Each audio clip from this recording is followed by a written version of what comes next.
da prece, teus irmãos a ti pedem paz, para aliviar um pouco as aflições. Senhor, enxugai nosso pranto, precisamos do teu amor e sentir tua presença envolver nossos corações. Por isso, vem, Jesus.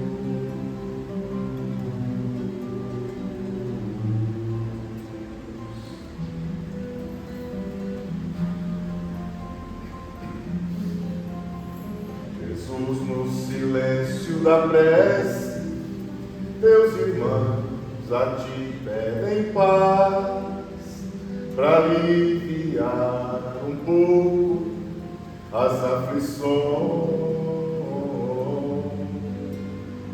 Senhor, enxugai nosso pranto, precisamos do teu amor e sentir tua presença envolver nossos corações.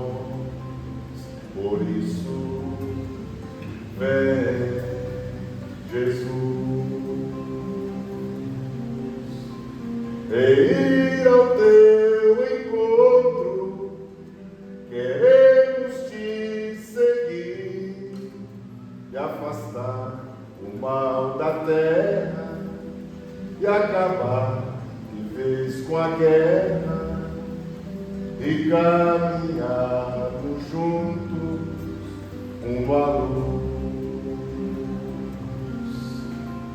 E ir ao teu encontro, queremos te seguir e afastar o mal da terra e acabar de vez com a guerra e caminharmos juntos uma luz.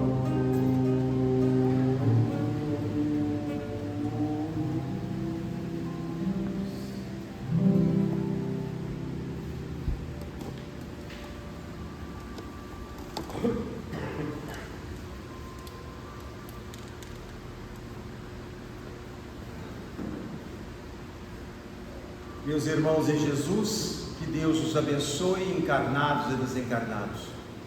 Vamos comentar do Evangelho segundo o Espiritismo, capítulo 11, amar o próximo como a si mesmo. O item, a lei de amor. O amor é de essência divina, desde o mais elevado até o mais humilde, possui esse fogo sagrado nos nossos corações. Então Deus, quando nos criou, depositou no ato dessa criação uma centelha vivaz, que vai eclodir a qualquer momento. A lei de amor aniquila as misérias sociais. Então, por que nós estamos passando por tudo isso aqui no planeta Terra? Por nos faltar a lei de amor, por nos faltar o amor verdadeiro. Quando nós ouvimos falar na palavra amor, nós já achamos que é a união de dois seres. Podemos afirmar sem medo de errar que isso é uma atração física, porque o amor é totalmente diferente daquilo que nós imaginamos.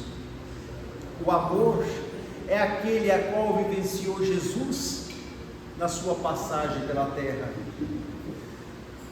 Há pessoas a se lamentarem da humanidade, como nos fala o Evangelho no capítulo 11, amar o próximo a si mesmo. Espécie de missântropos a se lamentarem da humanidade. Missântropos são as pessoas que odeiam o ser humano. Então, mas seus corações transbordam de amor por animais, plantas e objetos inanimados. Se nós fazermos uma análise da atual sociedade a qual nós vivemos, nós vamos encontrar muitas pessoas que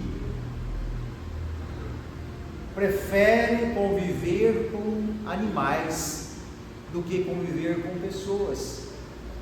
Então, esses seres que esquivam em conviver com o próximo, com as diversidades dos seres humanos, de uma certa forma também ele vai estacionar, ele não vai crescer moralmente, porque nós só cresçamos nessa convivência no dia a dia com pessoas com hábitos e gostos diferentes.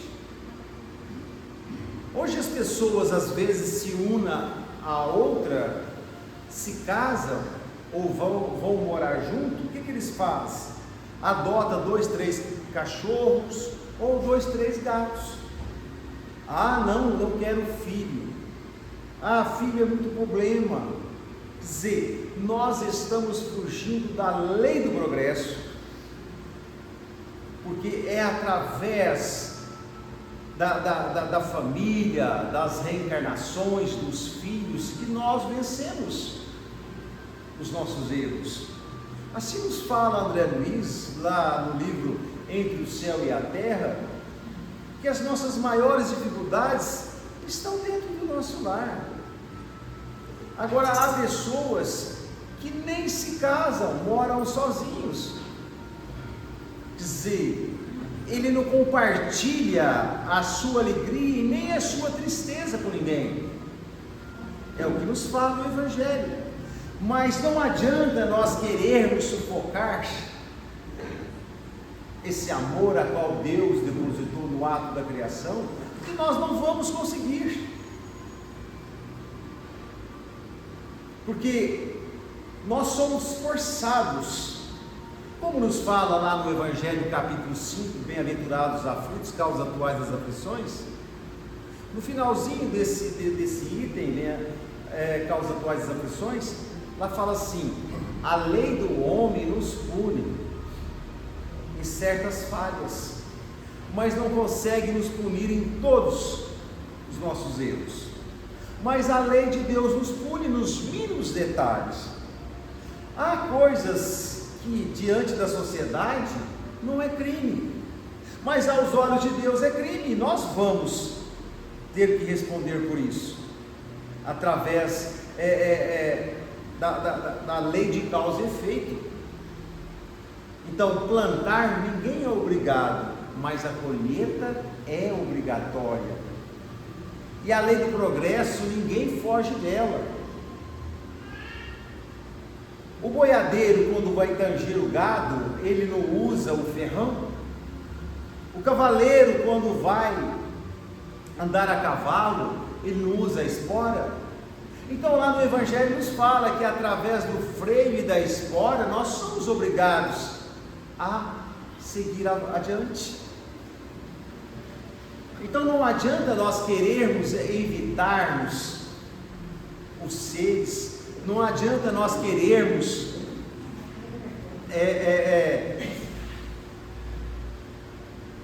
estar diante da humanidade e sufocar essa centelha vivaz que tem dentro de nós. Fomos criados para sermos felizes.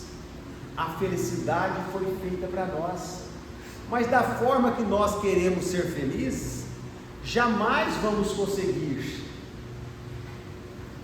porque o egoísmo, o orgulho impera em nossos corações.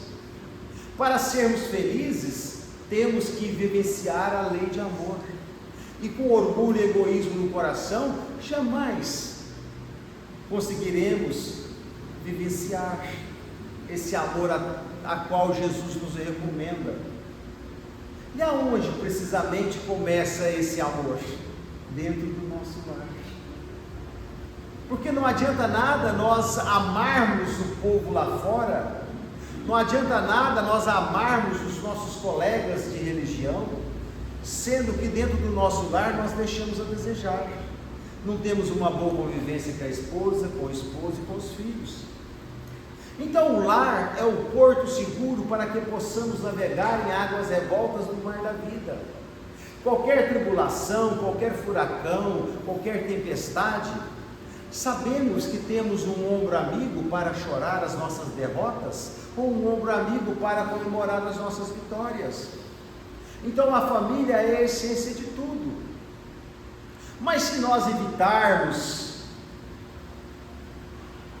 evitarmos a amar o próximo, como nos fala o Evangelho, isso tem um preço. Quer dizer, a dor faz com que nós reflitamos. Como nos fala o Evangelho, a dor é uma bênção que Deus envia aos seus eleitos. Então, através da dor, ela faz com que nós despertamos para o amor. Através da dor, faz com que nós buscamos um ser superior que é Deus. Porque no desespero da dor, nós reflitamos e dizemos: tenho que buscar algo invisível que eu não conheço, porque a dor está me sufocando. E essa dor, meus irmãos, que dói mais do que a dor física, é a dor moral. Então a dor moral, não existe cientista que invente uma fórmula de remédio para aliviar. Então esse nosso esquivar de amar o próximo, esse esquivar de amar até aqueles que se julgam ser os nossos inimigos, tem um preço. Então nós temos que orar não para pedir as coisas materiais, não para pedir a Deus tantas coisas que nós pedimos, de menos de extirpar o orgulho e o egoísmo, que é o maior entrave à nossa evolução. O orgulho e o egoísmo é o causador de todas as tragédias da terra. Se nós fizermos uma análise da atual existência, o que nós estamos passando é por causa do orgulho e por causa do egoísmo. Então Deus não dorme, Deus vê todas as nossas intenções, Deus julga-nos pela intenção. Então, como nos fala lá no Evangelho, capítulo 7, bem-aventurados os pobres de espírito. O que deve entender por pobres de espírito? Assim nos fala o Evangelho: aqueles que têm humildade de aceitar o mundo espiritual. Mas as pessoas de ciência ignoram Deus, muitas das vezes se iguala a Ele, e muitas das vezes se coloca acima. Então assim somos nós não somos diferentes de ninguém. O orgulho e o egoísmo imperam em nossos corações, e por esse orgulho e egoísmo imperar em nossos corações, nós alimentamos o ódio, o rancor, a mágoa, e tem algo dentro de nós que chama-se inveja, que nós temos que combater. Tudo que nós fizermos para o próximo, nós estamos fazendo para nós. Tudo que nós fizermos para o próximo, nós estamos fazendo para Deus. Quer dizer, estamos plantando. Aqueles que nós perdoamos, Deus, esse perdão nosso vem apagar as nossas faltas diante de Deus. As obras de Chico, ditada por André Luiz, por irmão X, por Emmanuel, vem nos falar sobre isso. As obras de Kardec vêm nos falar sobre isso. E por que nós não refletamos? Vamos refletir para que nós possamos poupar séculos e séculos de sofrimento. Dizer, na psicografia de Francisco Cândido Xavier, Emmanuel vem relatar a sua história, o seu sofrimento, a sua ingratidão diante de Jesus, a sua ingratidão diante de Lívia, um anjo que acompanha ele há séculos. Dizer, o amor é cego, surdo e mudo. O amor, ele perdoa, como Lívia perdoou Emmanuel, sofreu mais do que qualquer um de nós, mas não tinha mágoa no coração. Por quê? Porque ela já era um espírito de alta envergadura. Então Emmanuel nos traz naquele livro há 2000 anos a sua trajetória, o seu sofrimento, que poderia ter poupado, porque Lívia vem com ele há séculos e séculos atrás. mostrando a ele que a vida não é do jeito que ele pensa, que esse orgulho, esse egoísmo não leva a lugar nenhum, e sempre perdoando. Então ele nos relata lá sobre o senador Públio Lentúlios, que casou-se com Lívia, e que teve uma filha chamada Flávia, e com o passar do tempo, Flávia foi acometida de uma enfermidade infecto-contagiosa chamada lepra. Bom, ele em desdobramento é quando a gente sonha, o sonho é um desdobramento. Então ele voltou ao passado, há 300 anos atrás, e ele pôde ver ele reencarnado na figura do seu bisavô. Públio Lentúlio Sura era cônsul. E sabe o que o Públio Lentúlio Sura fazia com os seus adversários? Mandava arrancar os olhos. Dizer, era uma advertência do mundo espiritual. E muitas das vezes nós somos advertidos através de desdobramento de sonhos e não valorizamos. Quer dizer, é o mundo espiritual despertando-nos para a consequência daquilo que nós estamos caindo no mesmo erro. Bom, então, com a Flávia sendo acometida de uma enfermidade, a lepra, e naquela época as pessoas achavam que se mudasse de ar, fosse para um lugar onde o ar é mais puro, estava sujeito à cura. Então eles mudaram para Jerusalém. E nessa trajetória da mudança para Jerusalém, houve um incidente. Um jovem chamado Saul de Giorgias atirou uma pedra na comitiva e essa pedra veio a ferir Lívia. Então os soldados dessa comitiva, a segurança do senador, pegou ele, levou à presença do senador, ele mandou dar umas chibatadas e prender ele. E com o passar do tempo mandou ele para as Galhas para ser escravo. Era um judeu e foi ser escravo. Então chegando em Jerusalém, Públio começou a trabalhar e André de Giorgias, pai de Saul, descobriu que era o senador que tinha mandado seu filho para as Galhas. Então foi lá implorar a ele o perdão, que ele era um jovem que não sabia o que estava fazendo, e o seu orgulho falou mais alto. Então ele não quis ouvir o pedido de um pai, angustiado por ter perdido seu filho,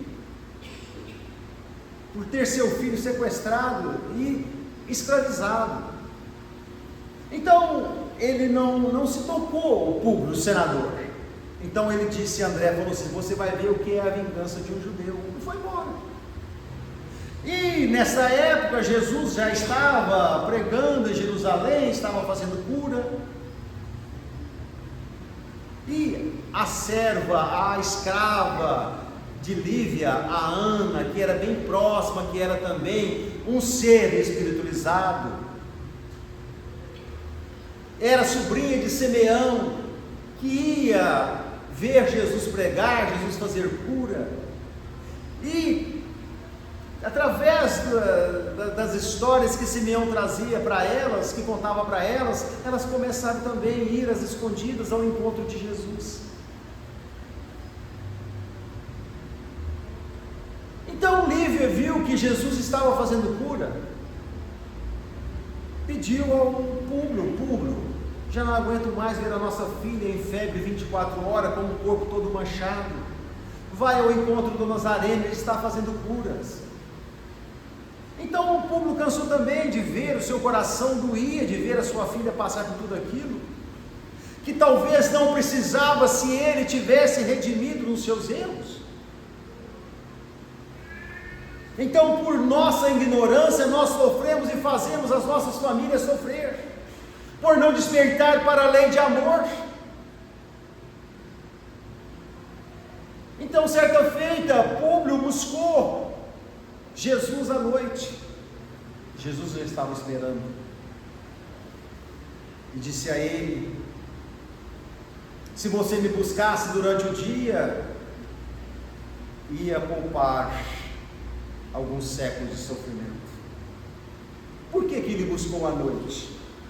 Porque ele era uma autoridade, ele não poderia se misturar com os plebeus, ele era uma pessoa diferenciada. Então Jesus falou para ele: se você me buscasse durante o dia, as coisas seriam bem diferentes. Mas a sua filha vai estar curada não por você, pela a sua esposa, pela fé da sua esposa. Ele sentiu emocionado diante daquela vibração de Jesus, daquelas palavras, chorou, semelhante a nós quando deparamos com as cenas comoventes, choramos. Muitas das vezes nos propomos fazer algo, mas quando passa, nos voltamos à estaca zero, porque o orgulho impera dentro de nós. Então o Públio foi embora. Ao chegar na sua casa, Ana e Lívia estavam felizes, comentando sobre a melhora, porque a Flávia já não tinha mais febre, Flávia já não tinha mais aquela mancha no corpo. Estava lá comemorando. E sabe o que o senador chegou ao ver Ana naquele diálogo com Lívia? Você está dando muita liberdade a uma pessoa que está aqui simplesmente para servir a casa. Ana, retorna ao seu lugar. Mal sabia o senador que Ana era uma enviada de Jesus para estar ao lado desse anjo chamado Lívia. Então Flávia ficou-se curada, porque Jesus, como nos fala a Gênesis, é um médium diretamente de Deus, e fazia curas. Bom, senador viajando, cumprindo a sua agenda, e Saul de Jorge, André de Jorge prometeu vingar o sumiço do seu filho. Então essas pessoas que têm rancor no coração, que têm mágoa, é intuído pelas trevas. Eles não fazem sozinhos, as trevas intuem porque eles têm a predisposição para tal coisa. Então ele se aproximou dos escravos do senador, principalmente da babá, Semelha. Então certa feita o senador viajou em trabalho, Semelha deu um sedativo para Marcos, e alta noite, como combinado, tais horas, entregou Marcos para André de Jorge, e ele sumiu com o filho dele. E quando o senador chegou e ouviu os acontecidos, singularizou. A culpa recai sobre quem? Sobre a esposa. Você não olhou direito, você não fez o que precisava. Mal sabia ele que Lívia era um anjo que Deus enviou para ajudar na ascensão moral de Públio Lentulus. E ele mandou vasculhar Jerusalém de canto a canto para ver se encontrava o seu filho, e nada.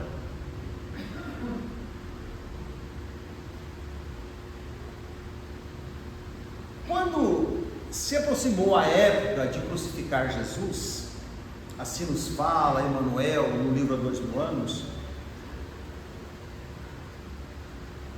Pilatos não quis assumir a responsabilidade sozinho, então mandou chamar o senador Públio.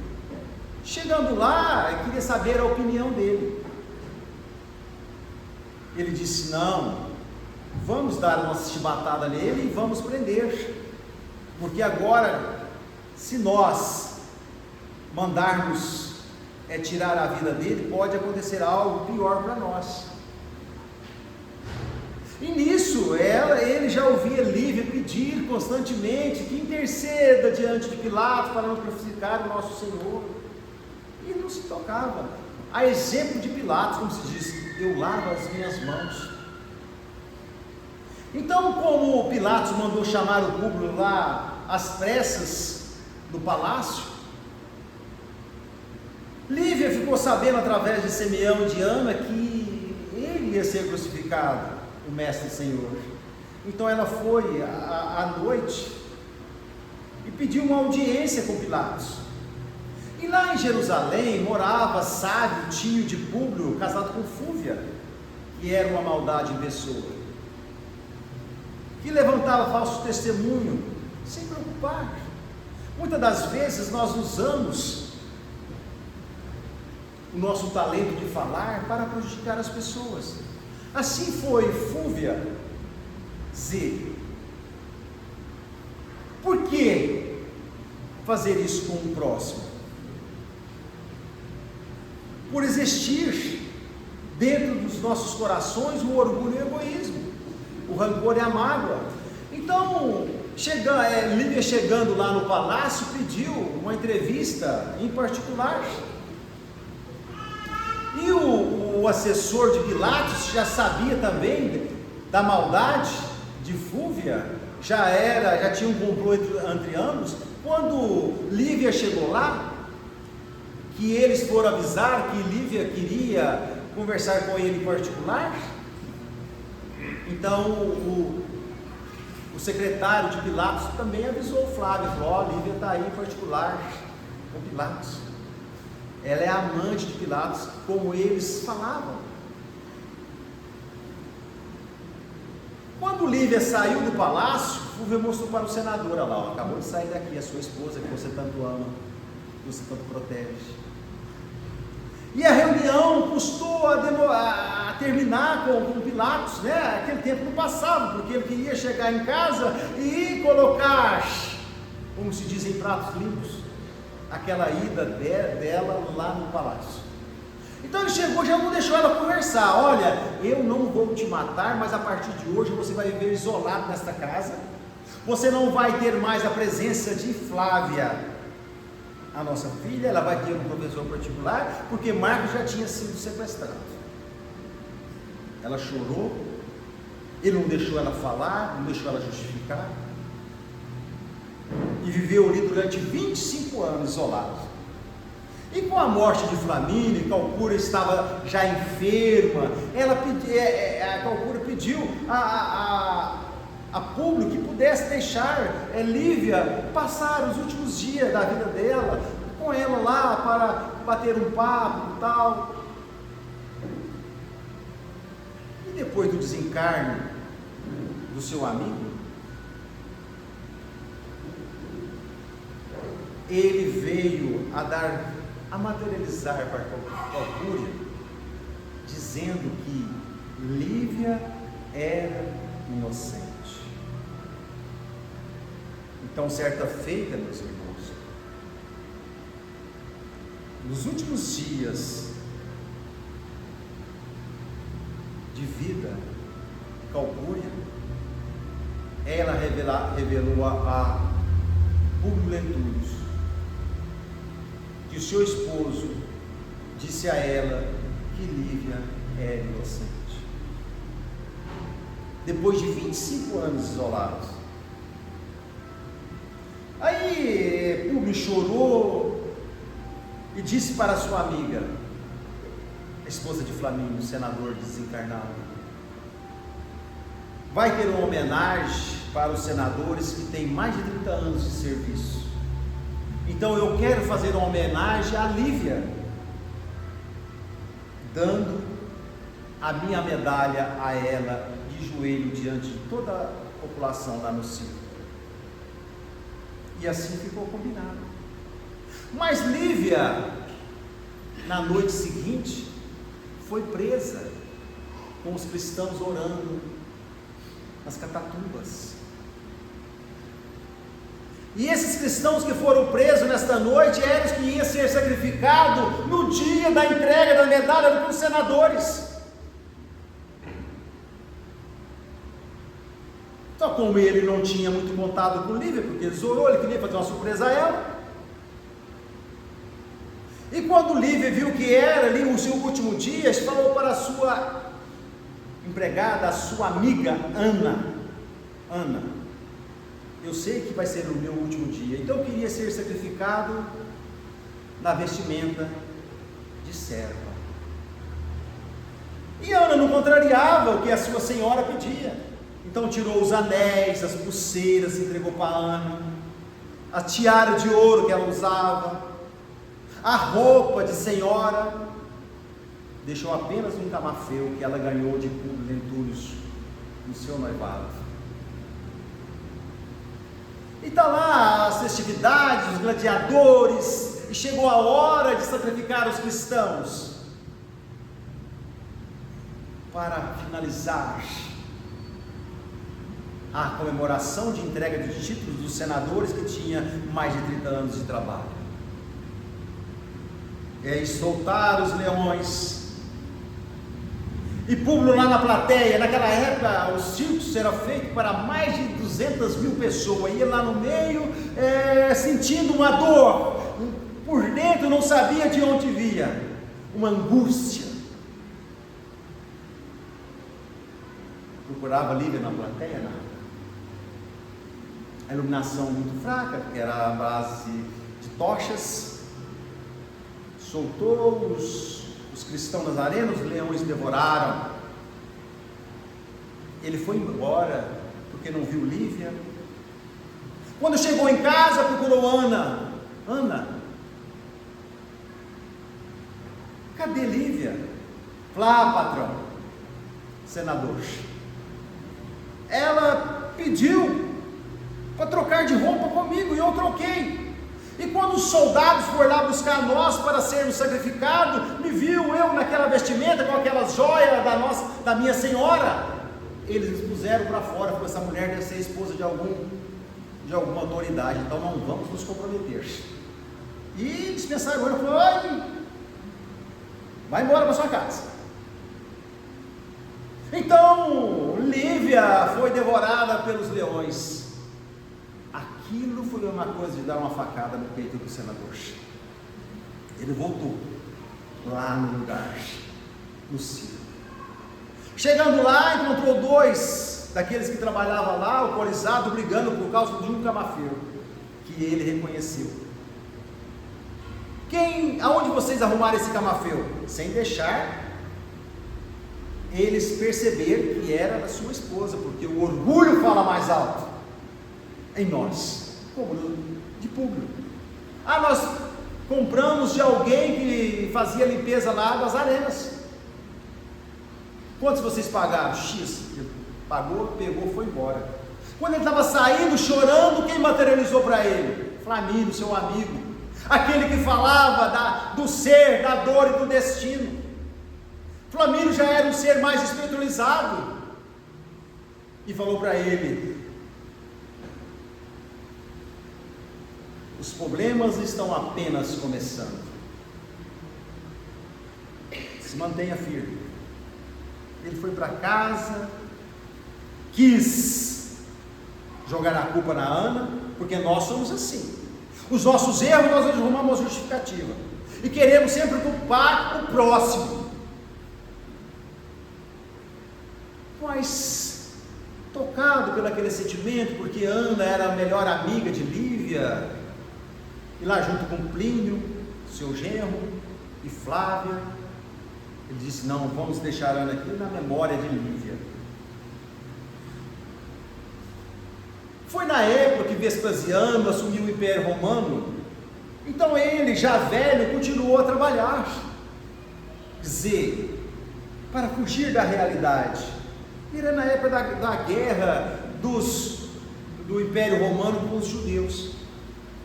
E ele, destemido, sempre assumindo na frente, caiu numa emboscada. Ele mais um outro senador, na mão de quem? De André de Giorgias. E conheceu ele, falou assim: sabe quem sou eu? O pai de Saul. Mandou prender os dois O outro senador, ele mandou tirar a vida. Agora, você, Públio, as coisas vai ser diferente. Quer dizer, às vezes acontece algo em nossas vidas que nós, no momento, não sabemos explicar. Mas no Evangelho segundo o Espiritismo, capítulo 5, bem-aventurados os aflitos, causas anteriores das aflições e causas atuais. O que não é causa atuais, é causas anteriores.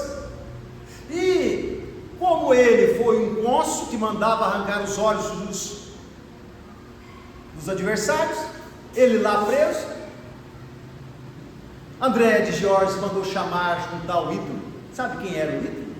O Marcos, que ele raptou, que era escravo de André, filho do senador, e falou para ele: você agora vai pegar aquele ferro em brasa e vai queimar os olhos do senador. Ele não queria, porque não era da índole dele, mas ele foi forçado, chegou lá, queimou as vistas do senador, e desse dia em diante ele ficou cego. Retornou para casa.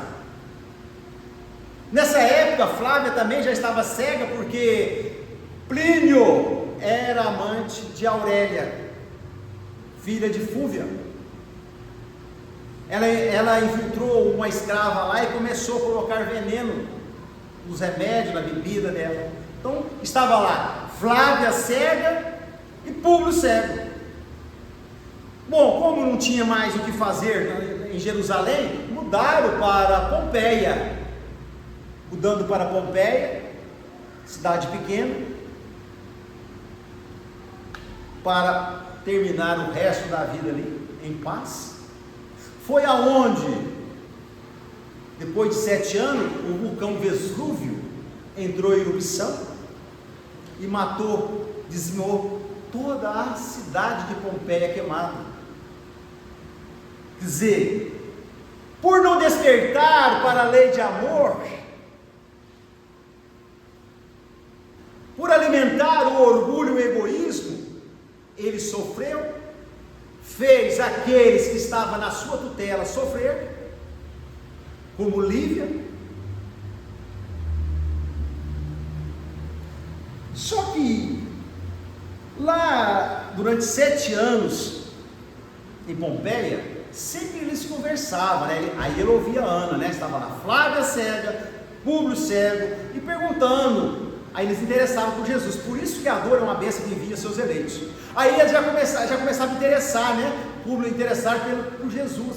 E certa feita, Públio falou assim: ninguém intercedeu diante de Jesus, ninguém correu, como se diz, correu atrás para livrar Jesus da cruz, né?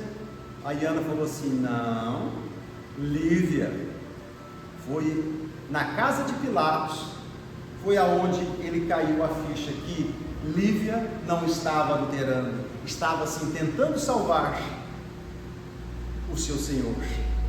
E aonde há essas mortes coletivas, meus irmãos, não é um acaso, como lá em Pompeia. Assim nos fala irmão X, na fotografia de Chico, um circo que pegou fogo no Rio de Janeiro, aonde todos morreram queimados, inclusive crianças, mulheres. Aí, como se diz, as pessoas ficam revoltadas: nossa, mas Deus não é justo. Aí vem o irmão X relatar que esses que morreram queimados no Rio de Janeiro, no circo, eram um daqueles que colocava fogo nos cristãos. Tudo está no seu lugar, graças a Deus. Como lá em Pompeia também morreram todos queimados, porque tinha que passar por isso. E sabe quem veio receber o senador? Sem mágoa, sem ressentimento? Lívia, aonde ela disse para ele: vem, me laça em teus braços, vem, aperte a minha mão, eu te perdoo, porque te amo, és todo meu, é todo teu, o meu coração. Vem, vamos oferecer uma prece comovida ao nosso Senhor, abençoando a nossa união. Que Jesus nos abençoe e nos ampare, hoje, agora e sempre.